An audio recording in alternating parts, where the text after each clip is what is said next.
8-year-old boy vanishes in wilderness. Footage shows Bigfoot took him.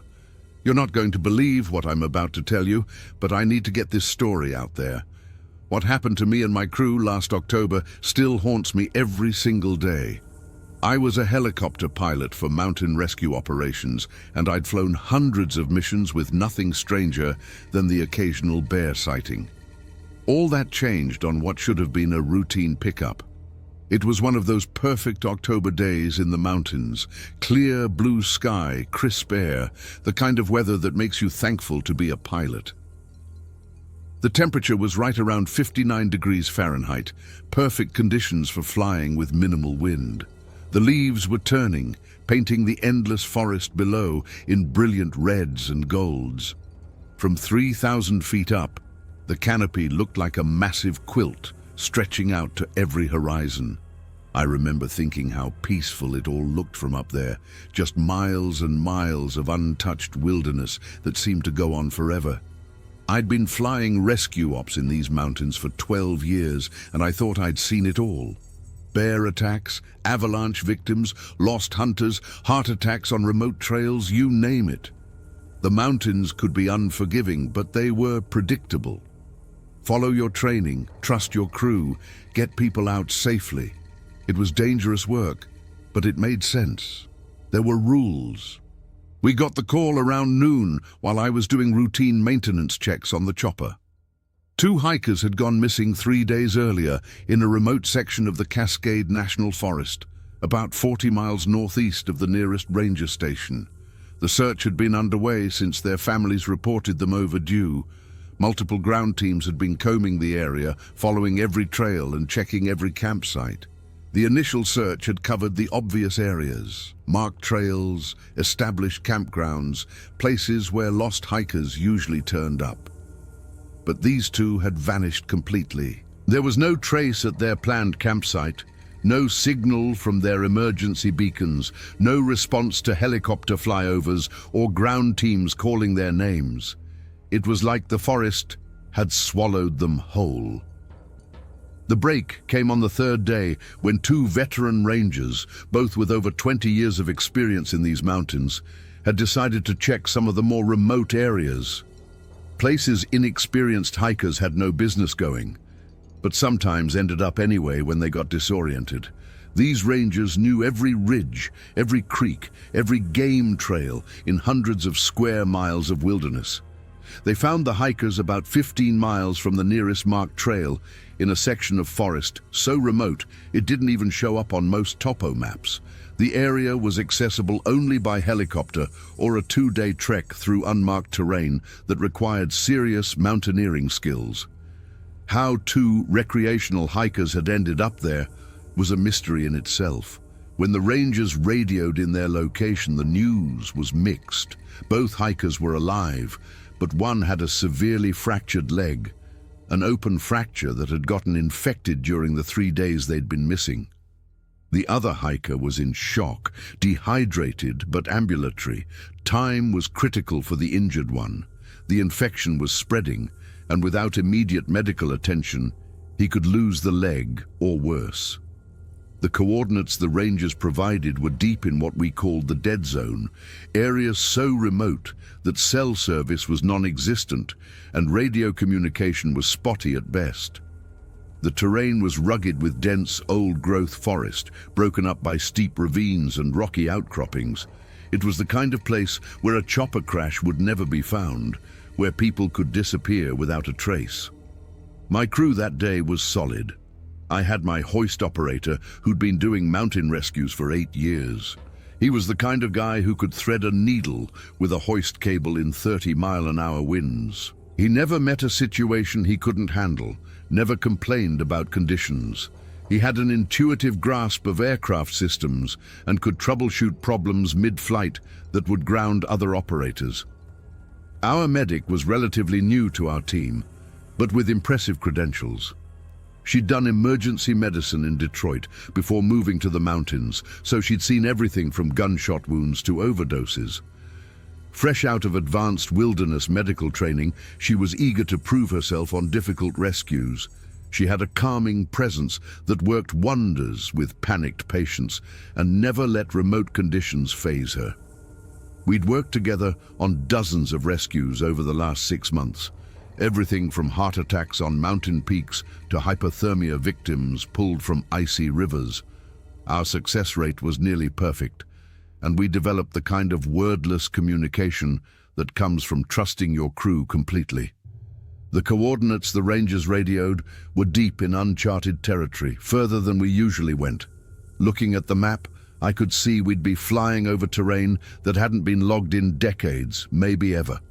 No roads, no power lines, no cell towers, just an unbroken expanse of wilderness stretching for miles in every direction.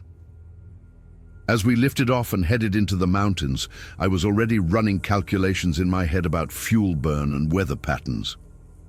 The forecast was good for the next 4 hours, but mountain weather can change in minutes, and we'd be operating at the very edge of our fuel range.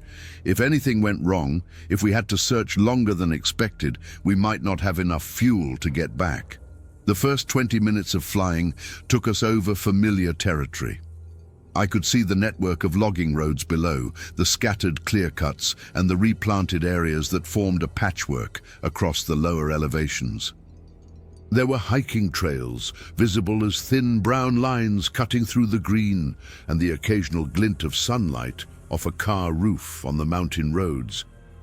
But as we climbed higher and flew deeper into the mountains, all that disappeared. The forest below started looking different, older and darker.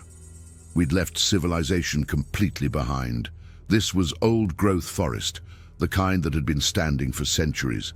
Trees so massive their trunks looked like pillars from our altitude. Their canopy so dense and uniform it looked like a solid green carpet stretching to every horizon. The canopy was so thick I could barely make out the ground through the gaps. Occasionally I'd catch a glimpse of a creek or rocky outcropping, but mostly it was just an unbroken sea of green. I found myself wondering how anyone could survive down there if they got lost. The forest seemed impenetrable, hostile to human life. These two hikers were incredibly lucky the Rangers found them. My hoist operator was checking his gear when I noticed something that made me uneasy. We were flying over a section of forest where the trees looked different somehow. Taller, darker, packed more tightly. No visible clearings, no breaks in the canopy at all. It was like looking down at a solid wall of vegetation that had never been disturbed by human activity. The medic leaned forward from her position in the back and commented on how thick the forest looked down there. She mentioned the rangers had said they found some kind of game trails, probably animal paths, that the hikers followed when they got disoriented. I nodded, but something about the whole situation bothered me. Experienced hikers usually don't get that far off course by accident, and the timeline didn't make sense either. According to their planned route, they shouldn't have been anywhere near where the Rangers found them. It was like they'd been pulled 15 miles off their intended path by something. As we got closer to the coordinates, I started scanning for a clearing or some place we could get close enough for a hoist operation. The GPS showed we were still 8 miles out when I started getting my first glimpses of what looked like a small, natural clearing. As we got closer, I could see it wasn't really a clearing, just a spot where the canopy was slightly less dense, maybe due to a wildfire decades ago or a rock slide that had taken out some of the bigger trees. It was just big enough for a hoist operation if we were careful. We radioed our position to the Rangers and started our descent towards canopy level. The roar of the helicopter's rotor filled the cabin, creating that familiar vibration that becomes background noise after years of flying. Through the headset, I could hear my hoist operator coordinating with the medic, checking gear, getting ready for the descent. We circled over the clearing at about 200 feet up, assessing wind conditions and looking for any hazards. The surrounding trees were massive, some easily 200 feet tall, creating a natural amphitheater. The treetops formed an almost perfect ring around the clearing, their upper branches swaying slightly in the gentle breeze. It was beautiful in a primal way, like looking back in time to when these forests covered the entire continent. But there was something about it that felt wrong too. Maybe it was too perfect, too secluded, or maybe it was just my imagination playing tricks on me.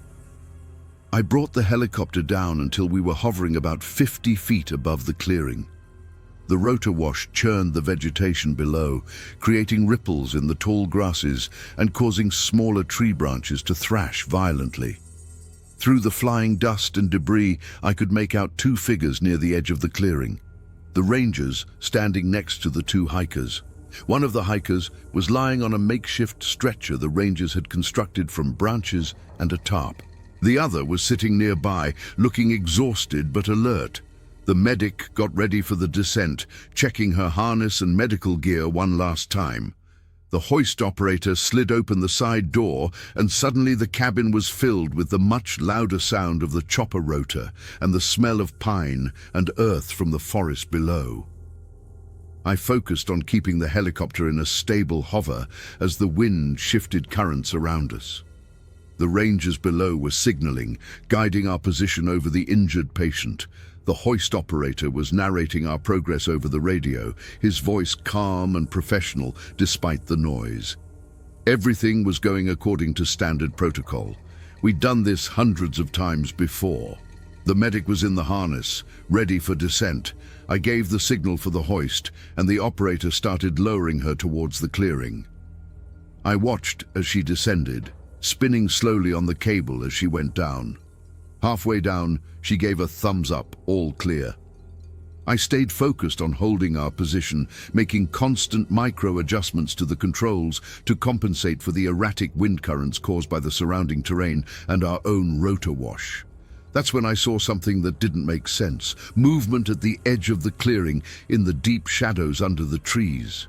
At first I thought it was just branches thrashing from our rotor wash.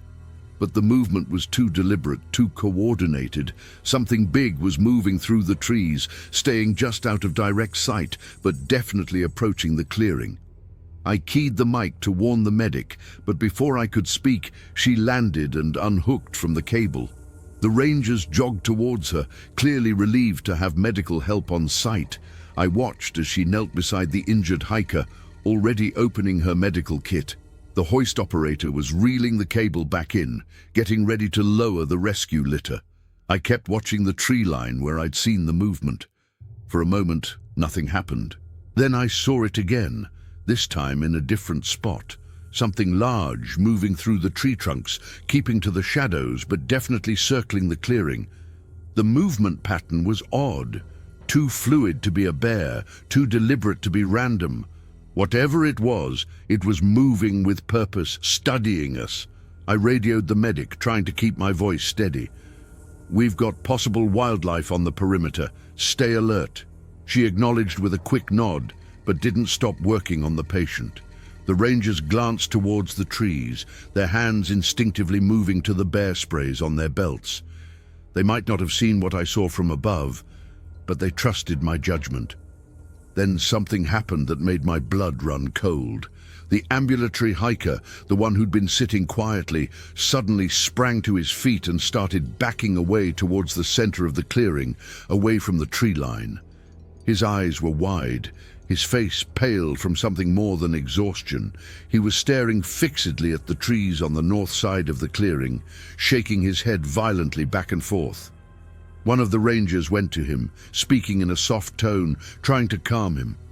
But the hiker kept backing away, started babbling something I couldn't make out over the chopper noise. Then I saw it. Not a glimpse, not a movement in the shadows. I saw it.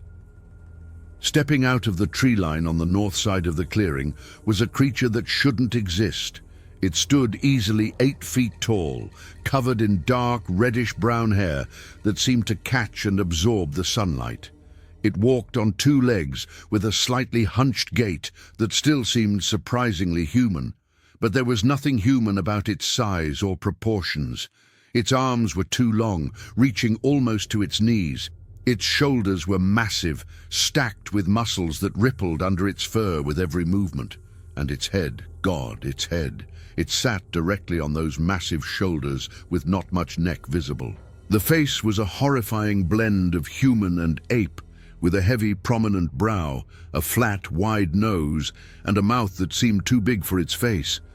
But it was the eyes that truly froze me. They were intelligent, not the animal intelligence you see in dogs or even primates. Something deeper, more aware. It was looking directly at me, despite me sitting in a noisy helicopter 50 feet in the air. And in those eyes, I saw something I never expected to see in a wild creature: calculation. It was assessing us, measuring the threat we posed.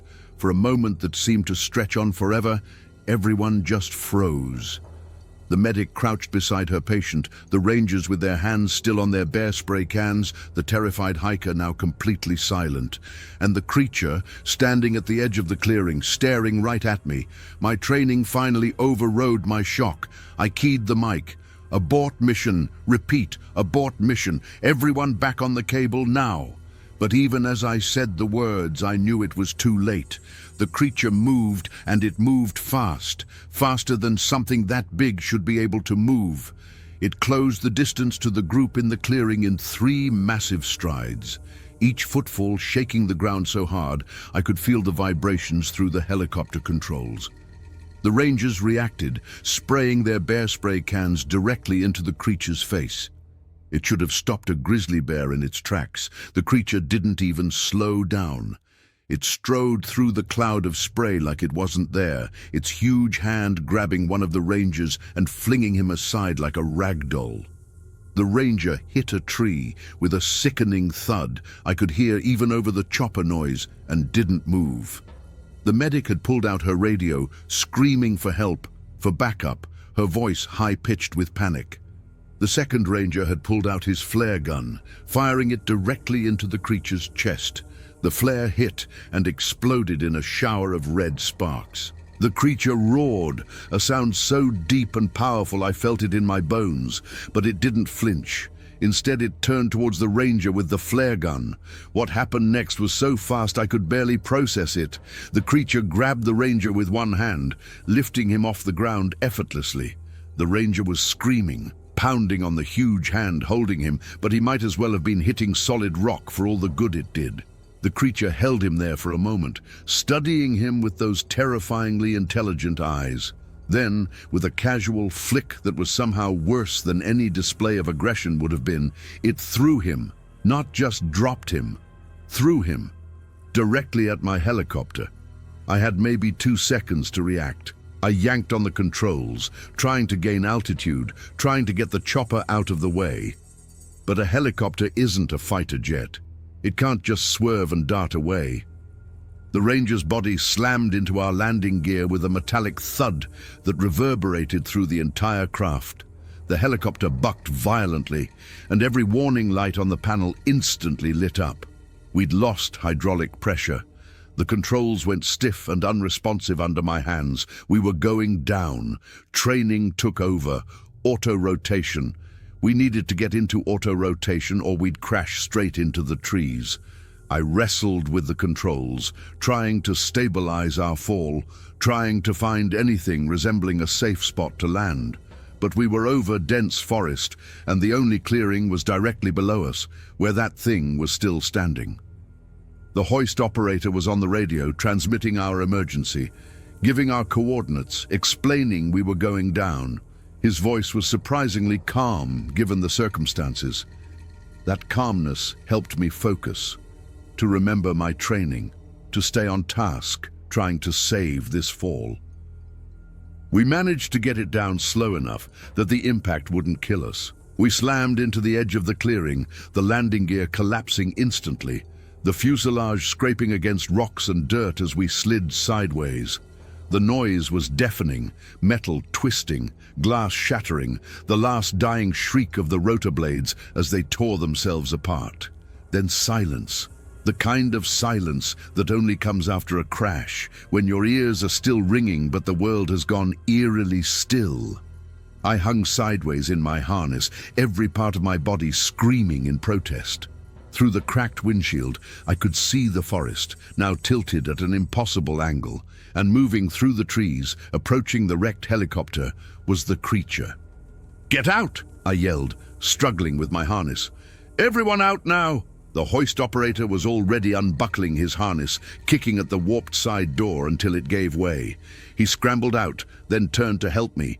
Together, we tumbled out of the shattered chopper, hitting the ground just as the creature reached the wreckage. Up close, it was even more terrifying. The smell of musk and wet animal and something else, something wild and dangerous. Its breathing was audible, deep and steady like a giant bellows. And those eyes, those damn eyes never stopped tracking us. We ran. God help us, we just ran. There was no shame in it, no heroism, just pure survival instinct sending us scrambling into the dense undergrowth of the forest. Behind us, I could hear the creature tearing apart the helicopter, the sound of metal ripping, of glass shattering. It wasn't chasing us. Not immediately. It was methodically destroying our craft, making sure it would never fly again. We ran for what felt like forever, but was probably only minutes. The forest was incredibly dense, branches whipping at our faces, roots trying to trip our feet. Finally we stopped, both gasping for air, hidden behind a massive fallen tree trunk. "Where's the medic?" the hoist operator rasped between breaths. I looked back in the direction we'd come from. I hadn't seen her get out of the chopper. Had she been too injured by the crash? Had she gotten caught in her harness? "We have to go back," I said, even though every instinct I had was screaming at me to run farther, to get to safety, to put as much distance as possible between us and that thing. We moved slowly back towards the crash site, trying to stay silent, using the trees for cover. When we reached the edge of the clearing, what I saw made me wish I'd kept running. The helicopter was smashed beyond recognition. It looked like something had just torn chunks out of it, the metal bent and twisted like aluminum foil. The Rangers lay where they'd fallen, unmoving, and the creature was standing in the center of the clearing, holding something, the medic. It had pulled her from the helicopter and was holding her like a child might hold a toy. She was still alive. I could see her weakly stir, but she was clearly too injured to resist. The creature studied her with that same intelligent, calculating gaze I'd seen before. Then it did something that turned my blood to ice. It called, not a roar, not an animal cry, a call, deep, resonant, modulated with pitch and pattern. It was communicating. And from the trees around the clearing, other voices answered. There were more of them, a lot more.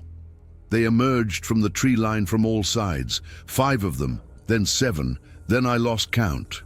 Different sizes, from what might have been juveniles, about 6 feet tall, to one massive one that made the first one we'd seen look small by comparison. They moved with coordination, communicating with a mix of vocalizations and gestures that clearly had meaning. This wasn't animal behavior. This was organization. This was strategy. The hoist operator grabbed my arm. "We need to go now." He was right. There was nothing we could do for the medic. Not against that. Not against so many of them. We started backing away, moving as silently and carefully as we could. But the forest that had seemed so dense before now felt very thin. Every branch that snapped underfoot sounded like a gunshot. Every breath seemed too loud. We'd put maybe 300 feet between us and the clearing when I heard the scream. The medic, sharp, terrified, cut off abruptly. The sound will haunt my dreams for the rest of my life. The hoist operator and I froze, staring at each other. In his eyes I saw the same horror, the same helplessness I was feeling. Then we heard something else. Footfalls, heavy, deliberate, coming in our direction. They were hunting us. We ran again, abandoning all caution for pure speed. The forest became a blur of green and brown as we crashed through the undergrowth. Behind us, the sounds of pursuit grew louder. Not just one set of footsteps, but multiple. They were flanking us, herding us like wolves herd a deer. Ahead, I saw water, a small mountain creek cutting through the forest. Without thinking, we plunged into it, wading through the thigh-deep icy water. Maybe that would throw them off our scent. Maybe it would buy us a chance. We followed the creek downstream for maybe a quarter mile before scrambling back onto dry land. The forest had changed, older, darker, the trees so tightly packed that hardly any sunlight got through. We huddled at the base of a massive tree, trying to control our breathing, listening. For a long moment there was nothing. Then, somewhere to our left, we heard that resonant call again. It was answered from our right, then from behind. They were circling us. They were toying with us. The hoist operator pulled out his radio. It was broken, smashed during our flight through the forest. My radio had gone missing somewhere during the crash. We had no way to call for help, no way to tell anyone where we were. We were alone in hostile territory with no weapons, no supplies, no hope. "We have to split up," the hoist operator whispered. "Give them 2 targets. Better chance at least one of us makes it out." They wanted to argue, wanted to say we should stick together, that we had better odds together, but I knew he was right. If we both went in the same direction, they'd take us together. Separated, maybe one of us could escape, could tell someone what happened here. I nodded. "On 3, we go opposite directions. Look for creeks. Stay on hard ground where you won't leave tracks. If you get out, tell them." "I know," he cut me off. "I'll tell them." We clasped hands, probably the last human hands we'd ever feel. Then we counted. 3, 2, 1. We ran. I went east, he went west. Behind us, I heard those calls again, louder now, more urgent. They'd noticed we split up. I ran until my lungs burned, until every muscle in my legs was screaming for relief. The terrain angled upward, becoming steeper and rockier. I had to use my hands to scramble in places, clawing and grabbing for any handhold I could find. When I finally reached something resembling level ground, I looked back. The view was stunning. Miles of unbroken forest stretching in every direction, mountain peaks rising in the distance. Beautiful and utterly indifferent to my survival. I couldn't see any sign of pursuit, but that didn't mean anything. These things could move through the forest like ghosts when they wanted to. I kept moving, now heading more north, trying to navigate by the stars that were barely visible through the forest canopy. If I could just keep heading north, I'd eventually hit a road, a town, civilization. I just had to keep moving, keep living. The sun started to set, and the forest grew even darker. Every shadow seemed to hide threats. Every sound of normal wildlife, a bird calling, branches creaking in the wind, made me freeze and listen. I found a kind of cave, really just a hollow under a rocky outcropping, and crawled into it. It wasn't much protection, but at least I had my back against solid rock. I could watch the opening. I spent that night in a state between awake and asleep, jumping at every sound. A couple of times I heard those calls in the distance. Once I thought I heard human screams, but it could have been my imagination, could have been wind, could have been my mind playing tricks on me. When light started to filter through the trees, I crawled out of my hidey hole. Every part of me ached. I had cuts and bruises everywhere. My uniform was in tatters, and I was starting to feel the effects of dehydration, but I was alive. I kept moving north, now more carefully, now trying to think strategically. I found a small creek and drank deeply, knowing I'd probably get sick later from the untreated water, but not caring. Survival now was about making it to the next minute, the next hour. Around noon on the second day, I heard something that made me cry with relief. A helicopter, in the distance, but unmistakable. Search and rescue was looking for us. I ran to the nearest clearing I could find, waving my arms, shouting until my voice was hoarse. But the helicopter never got closer. It was too far away, searching the wrong area. I watched as it passed to the west, then disappeared over the mountains. Despair hit hard, but I couldn't give up. I kept moving. Day 3, day 4. I lost count. I found berries I recognized as edible from my survival training days. It wasn't enough, but it kept me going. I found creeks to drink from, and I kept heading north, always north. Search helicopters came back occasionally, but never close enough, and always in the back of my mind was the question, why had they let me go? Those things could have easily tracked me. They could have taken me at any time. Why didn't they? The answer, when it finally dawned on me, was somehow more terrifying than being hunted. They were letting me go. They were letting me escape. They wanted someone to know what had happened. They wanted to send a message, this is our land, stay out. On the 5th or 6th day, I'm not even sure which, I finally found a logging road. Following it east, I eventually came to an abandoned logging camp. There was an emergency phone in the guard shack. It worked. I called for help and collapsed. I woke up in a hospital 3 days later, malnourished, dehydrated, with mild hypothermia and a severe case of shock, but alive. The hoist operator was never found. The medic was never found. Of the 2 rangers, one was found dead at the crash site, his neck broken from the impact with the tree. The other was never found. The 2 hikers we'd gone to rescue were also never found. The wreckage of my helicopter was located, but the official report said the cause of the crash was mechanical failure.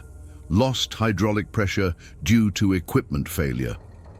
No mention of the ranger thrown into our landing gear. No mention of the creatures.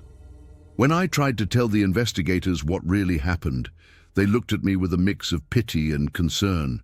Traumatized by the experience, they said. Hallucinations from shock and exposure. I needed time to recover, maybe some counseling.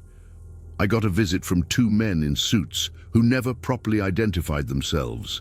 They had federal badges, but no specific agency listed. They sat me down and very politely, very professionally, explained that my official story would match the report. Mechanical failure, tragic accident. Any other narrative would be seen as evidence of mental instability, resulting in the loss of my pilot's license, possibly confinement for psychiatric evaluation. For my own good, you understand. I had a family to think about, mortgage, future. Wouldn't it be easier to just accept the official explanation? At first I fought it. I tried to find journalists who would listen, investigators who would take my story seriously. But those who showed interest suddenly lost their enthusiasm after a few mysterious phone calls. Those who pushed too hard found their careers inexplicably derailed. The message was clear: shut up and move on. But I couldn't keep it completely quiet. I started looking for other people who'd had similar encounters. There were more than I expected. Pilots, hikers, rangers, loggers, all with stories of impossible creatures deep in the woods. All of them had been silenced in one way or another. We found each other on private online forums, shared stories, validated each other's realities. It wasn't enough to expose it, but it was something. Over the next few years, I slowly rebuilt my life. I got a different piloting job, no rescue work, just boring, routine charter flights. I got divorced. My wife couldn't handle the change in me, the constant weight of what I knew. I got counseling, though I could never talk about what was really bothering me. I learned to live with the memories, the nightmares, the survivor's guilt. But I never stopped investigating, never stopped documenting. Through my network of fellow survivors and believers, I collected incident reports from all over the country. Patterns emerged. Encounters happened most often in specific areas: old-growth timberlands, remote sections of national parks, places where human activity was minimal and government oversight was high. We found evidence of cover-ups going back decades, reports of helicopter pilots lost under mysterious circumstances, hikers disappearing in numbers that didn't make statistical sense, physical evidence, footprints, hair, photos, all confiscated or debunked by official authorities. The pattern was undeniable once you knew to look for it. There was something out there, something important enough to warrant a massive, coordinated cover-up spanning multiple government agencies. The turning point came when I met a former Forest Service ranger who'd worked the Cascade National Forest for 30 years before retiring. He'd had his own encounter back in the 90s, one that nearly killed him. Unlike me, he'd kept meticulous records, had contacts in multiple agencies, and had been quietly documenting the phenomenon for decades. He had boxes full of incident reports, maps showing patterns of activity, even some physical samples he'd managed to preserve before they were confiscated. He showed me everything. The patterns were even more extensive than I'd imagined, not just the Pacific Northwest. Pockets of activity all over the country, wherever there were large stretches of untouched wilderness. The Cascade Mountains, the Olympic National Forest, remote areas in the Rockies, sections of the Appalachians, all showed similar patterns of encounters and subsequent cover-ups. Most troubling was the temporal mapping. Incidents had been steadily increasing over the last 2 decades. Whether more creatures were becoming aggressive or more humans were encroaching on their territory, interactions were on the rise, and with each incident, the cover-up became more sophisticated. What started as simple denial in the 50s and 60s had evolved into a full-blown system of disinformation, witness intimidation, and evidence suppression involving multiple levels of government. The retired ranger explained his theory to me. These creatures weren't just undiscovered animals. They represented something more fundamental, a challenge to the human narrative of dominance over nature. If their existence was officially acknowledged, it would call everything into question, from land management to development policies. How do you justify logging or developing areas where intelligent, undiscovered species live? How do you explain having known about them for decades while keeping it secret from the public? It was easier, more politically convenient, to simply deny they existed at all. We started working together more closely, comparing notes with other survivors, building a network of people who knew the truth but couldn't be officially recognized. We found dozens of us eventually. Pilots who'd been shot down, hikers who'd narrowly escaped, loggers who'd been driven out of remote areas, rangers who'd seen things that couldn't officially be recognized. We started meeting, sharing information, trying to piece together the full picture. What we uncovered was both terrifying and fascinating. These creatures aren't random monsters. They're organized, they're intelligent, and they've been systematically defending their territories for decades, maybe centuries. The remote wilderness areas where encounters happen most often form a pattern, connected corridors of old-growth forests that have never been heavily developed or logged. We started calling them the protected zones, areas where human activity is tolerated only at the edges, where deeper penetration is met with increasingly aggressive responses. The creatures seem to have a hierarchy, with larger, more intelligent individuals directing the actions of smaller groups. They use tools, plan coordinated attacks, and show a sophisticated understanding of human technology and behavior. The most disturbing discovery was how effectively they've been covered up. Government agencies, forest services, aviation authorities all have protocols for dealing with encounters. Reports are filed, then buried. Witnesses are debriefed, then transferred or quietly retired. Physical evidence disappears into classified storage facilities. The official explanation is always equipment failure, human error, natural causes. But we've been documenting everything: photos, testimonies, physical evidence when we can get it, building a database of encounters going back generations. What we've found is that activity is increasing. More sightings, more aggressive encounters, more people disappearing in areas that used to be relatively safe. Something is changing in their behavior. Maybe it's the pressure of human expansion into their territories. Maybe it's climate change affecting their habitat. Or maybe they're just tired of hiding and have decided to be more direct in their defense of what they consider their land. 3 months ago, I got the call I'd been dreading. Another helicopter down in almost the exact same area where my crew died. Search and rescue mission, experienced pilot, perfect weather conditions. The wreckage was found scattered across a wide area as if it had been torn apart in mid-air. No survivors, no clear cause of the crash. But one of the search team members found something the official investigators missed: a massive footprint in the soft earth near the main wreckage. He photographed it before anyone else arrived, then quietly passed the image through our network. It was identical to the tracks I'd seen 5 years earlier. They're still out there, still defending their territory, still killing anyone who gets too close to whatever it is they're protecting deep in those old-growth forests. I testified at the official hearing for that crash, sticking to the approved story about mechanical failure and challenging weather conditions. But afterward, I approached the widow of the pilot who died. I told her I understood her loss in ways most people couldn't. I gave her my contact info and told her if she ever wanted to know the truth about what really happened to her husband, she should call me. She called me 2 weeks later. I told her everything about the creatures, about the cover-up, about the network of people who've survived similar encounters. She didn't believe me at first. How could she? But as I showed her the evidence we'd collected, the patterns in the data, the testimonies of dozens of witnesses, she started to understand.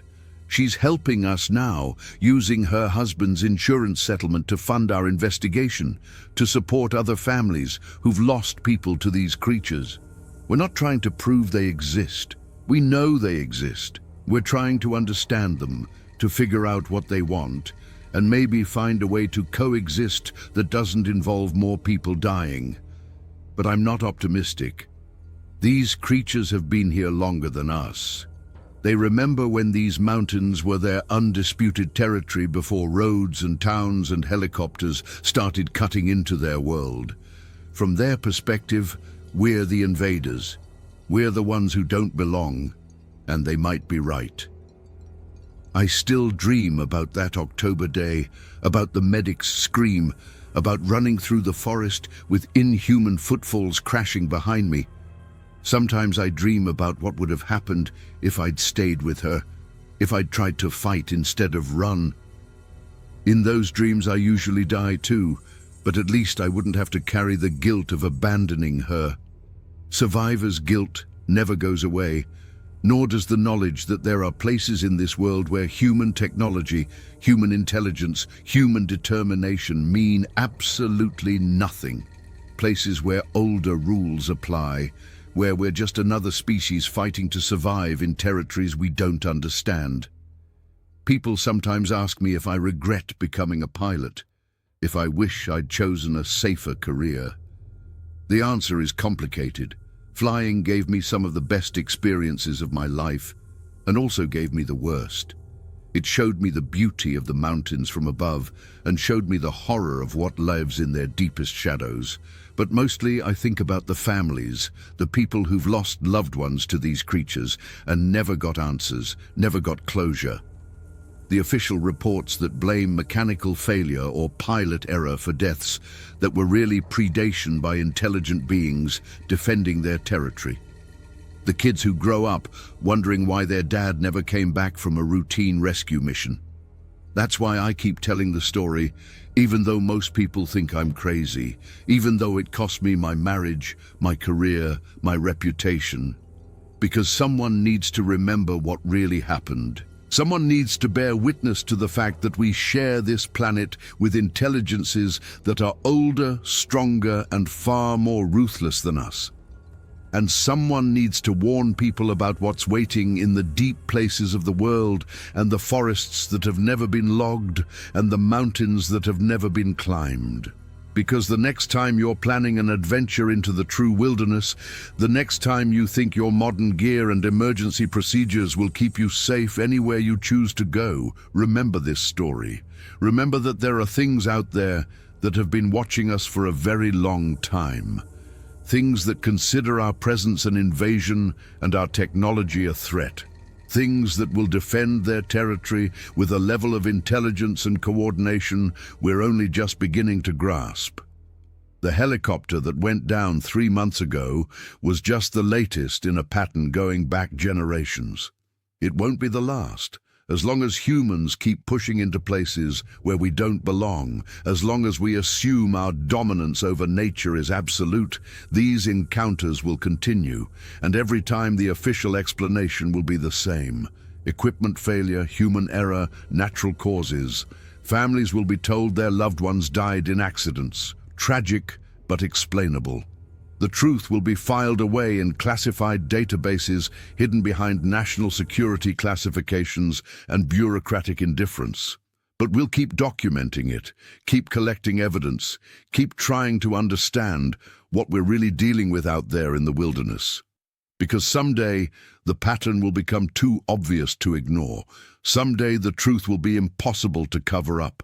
Until then, all I can do is tell my story and hope someone out there listens, understands that the next time they venture into the deep wilderness, they might not be alone, and they